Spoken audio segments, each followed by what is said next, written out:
Hello, you are listening to the OmniTalk Fast Five, brought to you in partnership with the A&M Consumer and Retail Group, Firework, SPS Commerce, and Sezzle.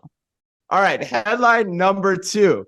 In a phrase I never thought I would say this early, a successful fast casual restaurant says it will now go full robot.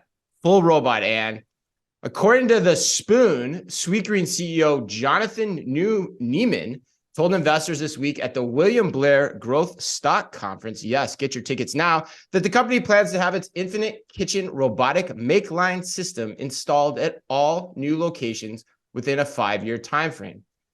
An analyst's note about Neiman's disclosures at the conference also indicates that the early results from the Infinite Kitchen have been extremely positive. Here is what the analyst had to say, quote, Sweetgreen's first Infinite Kitchen has proven that the technology works with zero downtime so far and significant benefits related to faster throughput and improved portioning and order accuracy, with less labor intensity and greater job satisfaction so far.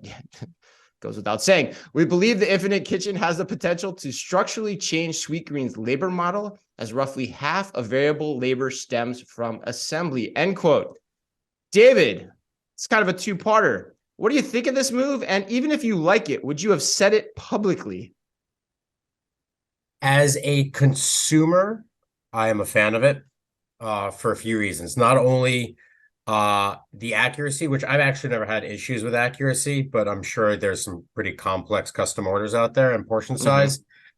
But during lunchtime, you can wait 45 minutes for your Sweetgreen. And, at moments, I will not actually go to Sweetgreen because I know the line is so long during lunchtime. So I'm actually really curious to see how this will impact foot traffic and actually how many more people will go now, knowing that during lunchtime, the line can be super, super long. So from a consumer aspect, I think now if the line is cut down in half because throughput's so much faster, I think that's super interesting. And so there's a top line piece to this also.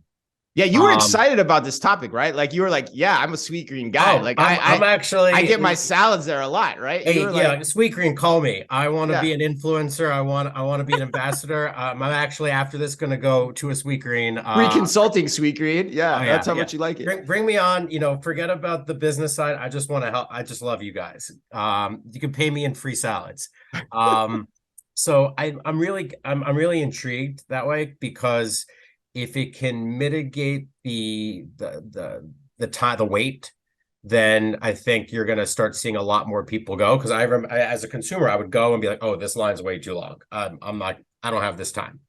So that would be really interesting. In terms of when I put my financial hat on, I'm really curious to see how this will actually play in the long run in terms of CapEx. And it might have a huge impact on variable labor costs, but also what is the actual investment needed to scale something like this? And then what happens if there are issues and you need to fix that? Think about, do they have the amount of labor to actually fulfill the orders? And so there's a lot of nuances that they'll have to figure out once this pilot goes live. But Sweetgreen has always been innovative.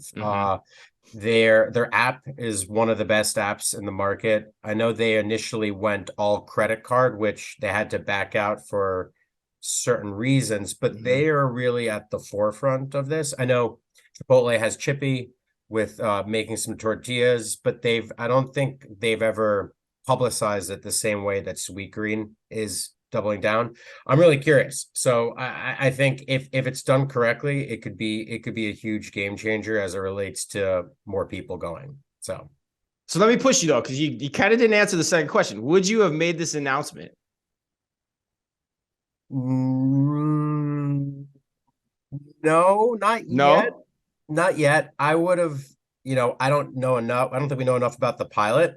Yeah. And so I think it would have been interesting to understand how the pilot works in different geographies, the difference between a lunch and a dinner time. Because dinner time, you go there, you don't need this level of output. And so it really is a lunchtime focus. And once they have more data and learnings, and they're going to potentially scale it nationally, then I think I probably would have doubled down on it. Yeah, it's hard to understand the value from doing that, I think, too. Chad, what do you think, though? So first of all, I got to call Schneids out on being a complete liar. I've sat next to him when he's gotten like his Sweetgreen order wrong or something like that, and like, you know, I've witnessed his extreme prima donna customization and what happens when it goes wrong. And it's like, a little pedantic about his dressing. You know what it is? Yeah. It's the double chicken. That's the double chicken, and like which I think that's your new nickname, Dave. Double chicken. Double chicken. Double chicken. Like which the Lusker and double chicken back here for a fast nice, five. You'll never nice. Forget. Yeah. Which cilantro vinaigrette he gets. So anyway, don't be a hater. That's delicious. All good. So I think it's interesting, Chris, your question on like whether to announce this or not, and I looked at it in terms of like what they were saying in the announcement as well. It's like it's important to recognize why retailers make tech investments, right? I mean, it's number one, to create some sort of operational efficiency and enhance margin. Two, to improve customer experience and differentiate as a retailer. And three, of course, to sell more goods, right? And stock price. It's the stock price. Yeah, that's what I'm wondering is the key here. Yeah, right. I mean, so, you know, Dave is kind of hitting on the customer experience angle, and I think that's great. I don't think you make this investment for, you know, order accuracy, you know, kind of as the primary. I think you have to have line of sight to labor reductions. Or, you know, like electronic shelf labels in grocery, like at least free labor up to do other things, if not save labor dollars completely. And, you know, it might be hard to go out and publicly and say like, hey, we're going to be able to reduce workforce and stuff like that. But ultimately, I think it has to in order to generate the returns. And so if that works, then, you know, yeah, the investor or the consultant in me says it's a great example of strategically using technology to create kind of a sustained operational improvement, reduce labor and increase margin at a time when these labor shortages are very real and hindering retailers' operations. Well, I think it's the payback, Chad. It's, you know, the CapEx, the investment versus, you know, the ongoing labor improvement and potential foot traffic. Right. Against how much investment you can get from the market too, to build this out based on the idea and the concept that you've now put out there that people are going to potentially get excited about. That's the part I hadn't thought about till you guys just started talking about this. But Anne, what's your take? I 100% am in support of this. I you think are 100%. You are. Wow. 100%. I think this future-proof Sweetgreen for across multitudes of reasons, like what we're talking about. Number one, with the labor shortage, like, yes, you're saying that we're eliminating humans from the production process here, but they can't find the workforce to do that. And is that going to change? I don't know. I think this allows Sweetgreen to keep things consistent, allows them to keep price consistent, allows them the opportunity to be open more hours. I mean, if in theory, you know, this should allow Sweetgreen to be open 24 hours a day at some point in time without having to worry about, you know, whose shifts are available and when people want stuff. If Dave wants his double chicken salad you're getting at 5 in the morning, a boy can dream. It should be available. So I think it makes a lot of strategic sense. The other thing that I think we didn't hit on that I think that they'll be able to now gather from this potentially is when you go and order Sweetgreen in person, they're not collecting the data from the app that they're getting when you order ahead. So what are they able to glean from the multiple orders in store where you're not collecting the information about Dave's double chicken? You're just fulfilling the order over and over again. And now you'll be able to, through a mobile process, understand like, what are people's preferences? Do they like a mixture of the cilantro vinaigrette and the Italian vinaigrette? Like, how do we come up with new recipe concepts or new that's cool. creations, like as a result of this larger collection of data? So I think this is going to be a great move for Sweetgreen. I think somebody's got to do it in the QSR space, and they're going to be the ones to go for it. And I would be happy if I was a shareholder right now.